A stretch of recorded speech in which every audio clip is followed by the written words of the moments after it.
कहते हैं कि दुनिया की सबसे सुरक्षित और पवित्र कोई जगह है तो वह है माँ की कोख। वाकई में माँ बनना हर शादीशुदा महिला के लिए एक सपना होता है।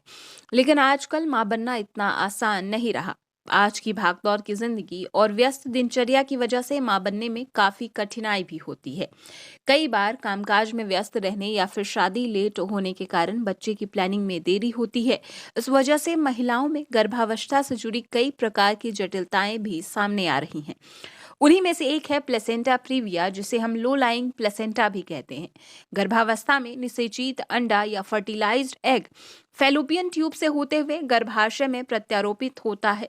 इस प्रक्रिया में सामान्य रूप से एग गर्भाशय के सबसे ऊपर प्रत्यारोपित होता है, लेकिन कई बार यह गर्भाशय के निचले हिस्से से जुड़ जाता है और प्लेसेंटा का विकास गर्भाशय ग्रीवा या गर्भद्वार पर होना शुरू हो जाता है।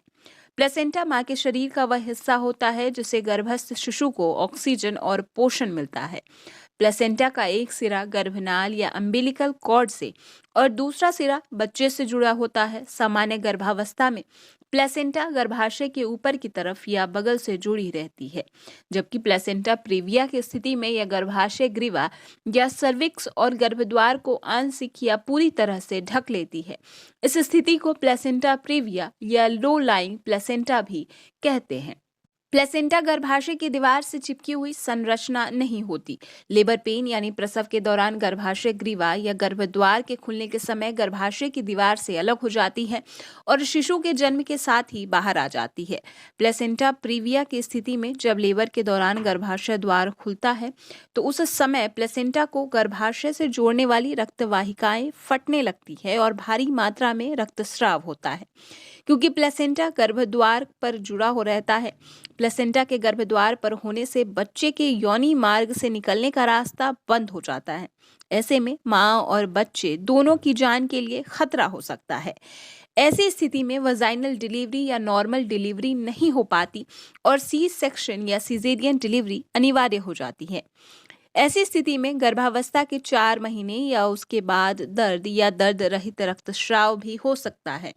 इलाज के लिए डॉक्टर की मदद लेना अनिवार्य हो जाता है।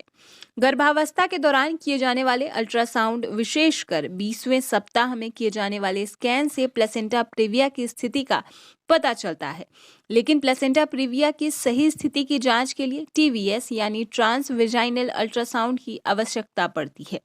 इसके साथ ही यदि प्रेगनेंसी के दूसरे तिमाही में और तीसरी तिमाही में ब्लीडिंग हो, आमतौर पर यदि 4.5 महीने के बाद योनि से लाल रंग का खून आना शुरू हो जाए तो प्लेसेंटा प्रीविया हो सकता है। कुछ मामलों में ब्लीडिंग कम या ज्यादा हो सकती है। अक्सर इसमें दर्द नहीं होता, लेकिन कभी कभी दर्द या ऐंठन भी महसूस होती है। इस तरह की ब्लीडिंग अपने आप बंद हो जाती है, लेकिन कुछ दिन या कुछ सप्ताह बाद फिर से शुरू हो जाती है। अगर महिला को प्रेगनेंसी की दूसरी तिमाही यानी 4 से 6 महीने या तीसरी तिमाही यानी 7 से 9वें महीने में कम या ज्यादा किसी भी प्रकार की ब्लीडिंग या रक्तस्राव हो रहा है तो तुरंत डॉक्टर को दिखाना चाहिए और डॉक्टर द्वारा दिए गए निर्देशों का पालन करना चाहिए। लो लाइंग प्लेसेंटा या प्लेसेंटा प्रीविया की स्थिति में गंभीर जटिलताएं भी हो सकती है। इस दौरान गंभीर ब्लीडिंग के बाद महिला की जान को खतरा भी हो सकता है और प्री मैच्योर लेबर के दौरान या गर्भावस्था की तीसरी तिमाही में ज्यादा ब्लीडिंग होने की वजह से समय से पहले सी सेक्शन यानी सर्जरी की आवश्यकता पड़ सकती है, जिससे बच्चा पूरी तरह विकसित होने से पहले ही जन्म ले लेता है। इससे बच्चे के फेफड़े पूरी तरह विकसित नहीं हो पाते। कई बार पहले से पता होने पर मां को डॉक्टर कार्टिकोस्टेरॉइड देते हैं, जिससे बच्चे के फेफड़े पूरी तरह से विकसित हो सके। फेफड़े विकसित नहीं होने से बच्चे को सांस संबंधी रोग होने की संभावना बढ़ जाती है। प्लेसेंटा प्रीविया होने के लिए कोई एक कारण नहीं है, इसकी कई वजहें हो सकती हैं। यदि गर्भवती महिला की उम्र 35 वर्ष है या उससे ज्यादा है तो प्लेसेंटा प्रीविया की समस्याएं और बढ़ सकती है। धूम्रपान या शराब का सेवन करने वाली महिला को यह समस्या भी हो सकती है। गर्भवती महिलाओं को जिनका पहले भी सिजेरियन ऑपरेशन हो चुका है, उन्हें भी कई बार इस समस्या से जूझना पड़ता है। यदि महिला ने पूर्व में गर्भाशय से जुड़ी कोई सर्जरी कराई है तो भी प्लेसेंटा प्रीविया की शिकार हो सकती है। इसके अलावा यदि गर्भ में जुड़वा या 2 से ज्यादा बच्चे हों तो भी ऐसा हो सकता है। सामान्य तौर पर 200 में से एक महिला को प्लेसेंटा प्रीविया की समस्या आती है। रिसर्च रिपोर्ट से पता चलता है कि आजकल युवतियां प्रसव पीड़ा के डर की वजह से जरूरत नहीं पड़ने पर भी सिजेरियन से डिलीवरी करवाना पसंद करती है। इसी वजह से कई बार उनकी दूसरी प्रेगनेंसी में प्लेसेंटा प्रीविया की समस्या सामने आ सकती है। इसलिए जब तक अति आवश्यक ना हो और डॉक्टर आपको सी सेक्शन कराने के लिए ना कहे, तब तक खुद सर्जरी यानी सी सेक्शन से डिलीवरी ना करवाएं। नॉर्मल डिलीवरी के लिए ही कोशिश करें। प्लेसेंटा प्रीविया के लिए कोई इलाज या सर्जरी उपलब्ध नहीं है, लेकिन इसमें होने वाली ब्लीडिंग को रोकने के लिए कई उपाय हैं। ब्लीडिंग कम हो रही है तो ब्लीडिंग शुरू होते ही डॉक्टर की सलाह लें। इसमें आमतौर पर एक्सरसाइज और सेक्स करने के लिए डॉक्टर मना करते हैं। इस तरह ज्यादा ब्लीडिंग होने पर खून चढ़ाने की जरूरत पड़ सकती है। ऐसी स्थिति में प्रेगनेंसी के 36वें हफ्ते पूरे होते ही सी सेक्शन के जरिए डिलीवरी करा दी जाती है। 37वें हफ्ते के पहले डिलीवरी कराने पर शिशु के फेफड़े अविकसित रह जाते हैं। इसलिए डिलीवरी की प्लानिंग से पहले डॉक्टर गर्भवती को कार्टिकोस्टेरॉइड देते हैं। यदि ब्लीडिंग बंद ना हो तो शिशु पर दबाव पड़ने लगता है और उसे नुकसान पहुंचने की संभावना रहती है। ऐसी स्थिति में तुरंत सी सेक्शन कराना पड़ सकता है। ऐसे में बच्चा प्री मैच्योर पैदा होता है।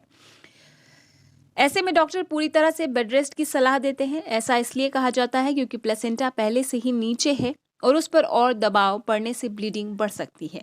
इसलिए बेड रेस्ट करने से बच्चे के विकास के साथ साथ प्लेसेंटा ऊपर की ओर जा सकता है। यदि रक्तस्राव फिर भी होता है तो डॉक्टर हॉस्पिटलाइज होने की सलाह देते हैं।